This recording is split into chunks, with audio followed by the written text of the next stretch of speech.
días. Buenos días, bueno. Yo soy José Miguel Gómez, adjunto de la sección de enfermedades infecciosas del Servicio de Medicina Interna. Y la sesión de hoy es una sesión divulgativa titulada Inflamación y enfermedades infecciosas, donde sobre todo el objetivo es repasar un poco el conocimiento, o el conocimiento actual sobre la inflamación, pero sobre todo las líneas de desarrollo futuras y posibles aplicaciones. Aunque está claro que si habéis venido tanta gente a una sesión con este título, es sobre todo gracias al subtítulo. Ya empezamos. Esto es fácil conectar.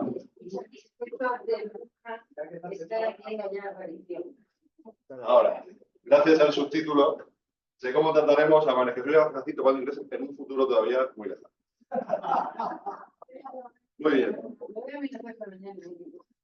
Para eso vamos a empezar repasando brevemente los conceptos de inflamación y el sistema inmune. Como sabemos, la función principal del sistema inmune es proteger al organismo de amenazas externas, fundamentalmente microorganismos, pero también de tumores. Y de forma clásica sabemos que la inmunidad está dividida en dos ramas, la inmunidad innata y la adaptativa. La primera es mucho más inespecífica, conservada genéticamente y de acción rápida, y la segunda es la que conocemos, la que sabemos, o hasta ahora teníamos establecido que tiene memoria inmune. Pues bien, la inmunidad innata tiene un sistema de detectores, que son los receptores de patrones, receptores de reconocimiento de patrones, que reconocen bien agentes externos o moléculas de los microorganismos, los llamados PAMs, que suelen ser polisacáridos de la membrana celular de bacterias, etc. O bien los DAMs, que son los marcadores de daño tisular, y de esta manera ponen en marcha toda la cascada de la inflamación. Por un lado, con la liberación de citoquinas proinflamatorias y de quimioquinas, que lo que harán es atraer a otras células, a los neutrófilos, a los macrófagos y a las células del sistema inmune adaptativo al foco de la infección. El objetivo de esto, obviamente, es controlar y mantener controlada la infección para posteriormente eliminarla. Y la respuesta inmune adaptativa, que se basa fundamentalmente en la acción de los linfocitos T y los linfocitos B, es mucho más lenta, pero tiene capacidad de memoria. Por un lado, sabemos que los linfocitos T tendrán capacidad tanto efectora, capacidad citotóxica, como también tienen capacidad de regularse a sí mismos, regular así la respuesta inmune, o activar a los linfocitos B, que es lo que llevará a cabo la respuesta humoral con la producción de anticuerpos. Paralelo a todo esto, obviamente, está el sistema del inflamosoma, que es un complejo molecular que regula la piroptosis o la muerte celular programada. Ahora bien, ¿qué es la inflamación en sí? Más allá del concepto clásico de Celso, de calor, rubor, dolor y tumor, la inflamación en todo el sistema inmune es el mensajero, es lo que conecta la inmunidad innata con la inmunidad adaptativa, y aparte también tiene capacidad de autorregulación, teóricamente, en la que apaga el mecanismo inflamatorio una vez desencadena. Yo creo que con este repaso es más que suficiente para ahora ya empezar a hablar de qué sabemos hasta ahora de la inflamación y qué esperamos conocer o qué se está conociendo y qué aplicaciones va a tener. Pues bien, durante décadas, cuando estamos ante una infección, hemos dispuesto de una serie de biomarcadores, que los clásicos son los que vemos aquí, que nos han permitido saber si un paciente estaba inflamado en un contexto adecuado. Nos ha ayudado a saber si podía ser una enfermedad infecciosa y también monitorizar los tratamientos. Los dos más utilizados en la práctica clínica diaria en las últimas décadas son la proteína C reactiva y la procalcitonina. También tenemos los leucocitos, obviamente, que son los más antiguos, y otros como la velocidad de la ferritina. Y pongo ahí la interleuquina 6, pero casi están de las primeras que, gracias a la pandemia de coronavirus, empezamos a utilizar, y que esto ya empieza a entroncar con lo que hablaremos más adelante. Pero bueno, en resumen, estos biomarcadores lo que nos permiten es definir un fenotipo inflamado. Sabemos que el paciente tiene una inflamación, en este caso, teóricamente desencadenado por una enfermedad infecciosa. Pero su utilidad en la clínica, que no es poca, también es limitada. A día de hoy sabemos que, por ejemplo, la procalcitonina es mucho más específica de enfermedades bacterianas que la PCR, que se eleva de forma mucho más precoz en este contexto, pero ojo que también puede estar elevada en grandes traumatismos, en grandes quemados o en otro tipo de infecciones no bacterianas. Y a su vez las dos también nos valen para monitorizar la respuesta a los tratamientos. Por ejemplo, en este modelo, o en este caso de pacientes con endocarditis, vemos que la procalcitonina baja antes y de forma mucho más sostenida que la PCR, que tiene un curso mucho más lento e irregular.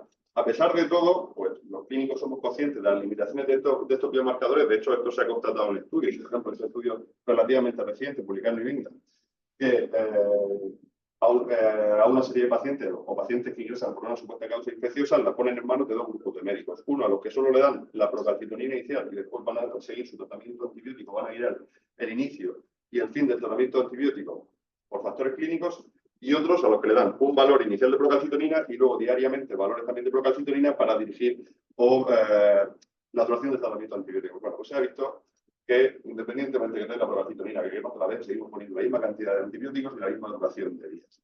¿De acuerdo?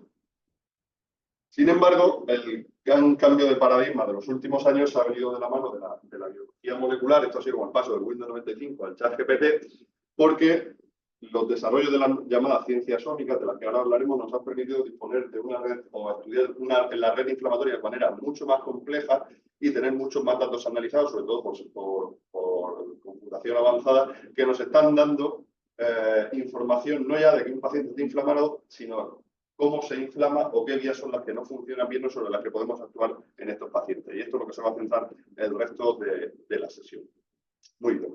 El paradigma de la biología molecular nos decía que toda nuestra información genética está recogida en nuestro ADN, que nuestro ADN se transcribe al ARN mensajero y ARN no codificante, que hasta hace mucho se pensaba que no valía para nada, pero ya sabemos que también tiene papel en la regulación del propio sistema inmune. El ARN dará lugar a las proteínas, que son las efectoras de las funciones celulares, y esas funciones celulares darán lugar a una serie de metabolitos que también se pueden medir. Pues las denominadas ciencias ómicas son las que estudian cada uno de estos procesos. La genómica estudia, obviamente, el genoma y la transcriptómica, la transcripción del ARN, utilizan sobre todo la secuenciación genética y nos ha permitido saber, por un lado, qué genes están alterados en determinadas enfermedades y que gracias a eso se están consiguiendo describir los genes alterados en determinadas enfermedades genéticas o algunas que se pensan que no tenían base genética. La transcriptómica nos permite ver en determinadas circunstancias, por ejemplo, en una sepsis, cómo funcionan nuestras células, es decir, sabemos los genes que tenemos, pero con la transcriptómica empezamos a ver qué genes se transcriben en ese concepto. El concepto, por ejemplo, de una infección. Por tanto, nos da idea de la actividad de lo que pasa en nuestro organismo.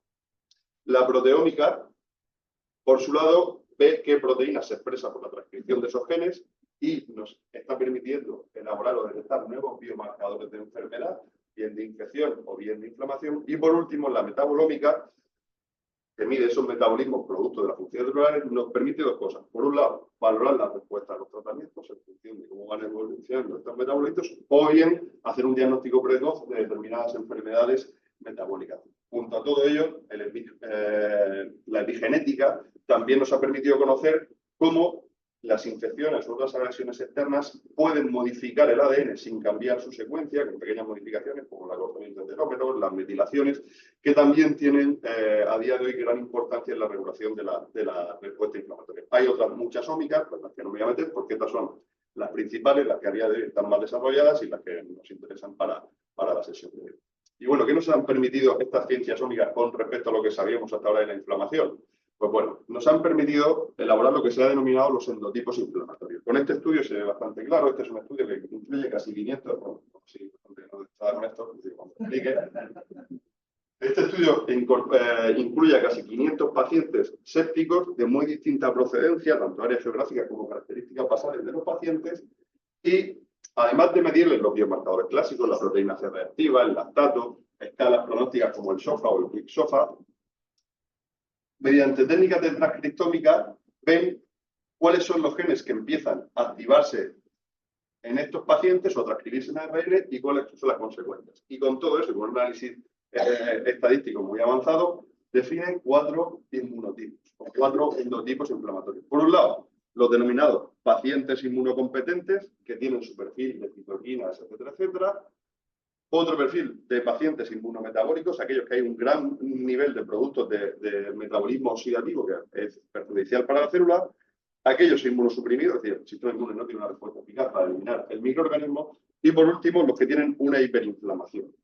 Es decir, se acompañan de mucho daño hepático. Pues bien, no solo se identificaba esto, sino que cuando se comparaba frente a los biomarcadores clásicos y se estudiaba la mortalidad a 28 días, veíamos que estos 3 endotipos tienen el doble de mortalidad que el paciente inmunocompromiso. Y no solo eso, sino que nos permitía saber de cada uno de estos pacientes, o mejor dicho, de estos grupos de pacientes, cuáles eran las vías y las citoquinas que se expresaban en cada uno, lo cual abre las puertas al día de mañana poder tratar estas vías. Otro estudio similar, en este caso en pacientes con tuberculosis, también definidos dos endotipos, en BT4 eran dos, donde veían que en unos en los que había mucho más daño tisular, había un exceso de expresión del factor de necrosis tumoral, los TNF, o en otros pacientes que tenían un fenotipo más inmunodeprimido, había un déficit del interferón gamma o de la vía de la interleuquina 2. Incluso proponían que probablemente de los pacientes los interferones recombinantes podían tener un papel. O como hay estudios por ahí que proponen aparte del tratamiento antimicrobiano estándar, añadir moléculas de las que ya disponemos, anti-TNF y demás, para controlar la respuesta inmune. Aparte también este estudio, pero bueno, por no alargarme, veía cambios epigenéticos en estos pacientes, veía que, como decíamos antes, cambios en la metilación de las células del sistema inmune producía otros cambios a más largo plazo que más adelante comentaré. Con lo cual, hasta ahora, la transcriptómica ha sido, o la proteómica, de las más desarrolladas, pero el futuro viene por la integración de varias ómicas, lo que se ha conocido como las firmas multiómicas, que entra dentro del concepto de biología integrativa. El día de mañana, junto a los factores de riesgo clásicos o las características de los pacientes, integraremos el estudio genético, la expresión de esos genes y también los cambios epigenéticos, y de esa manera definiremos una serie, o se espera que podamos definir una serie de endotipos cada uno con sus vías moleculares bien conocidas y para cada uno proponer un tratamiento específico añadido al tratamiento. Aparte del antibiótico, otra serie de tratamientos que permitan controlar la respuesta inmune o, mejor dicho, los efectos deleterios de la respuesta inmune. Esto entronca con el concepto de inmunidad entrenada. Hasta ahora lo sabíamos y hemos dicho que la inmunidad tiene memoria. De hecho, decíamos que la inmunidad adaptativa es la que dispone de memoria. Sin embargo, el concepto de inmunidad entrenada pasa o amplía este concepto porque, sobre todo mediante la epigenética, hemos podido conocer que las infecciones o cualquier otro agente externo sí cambian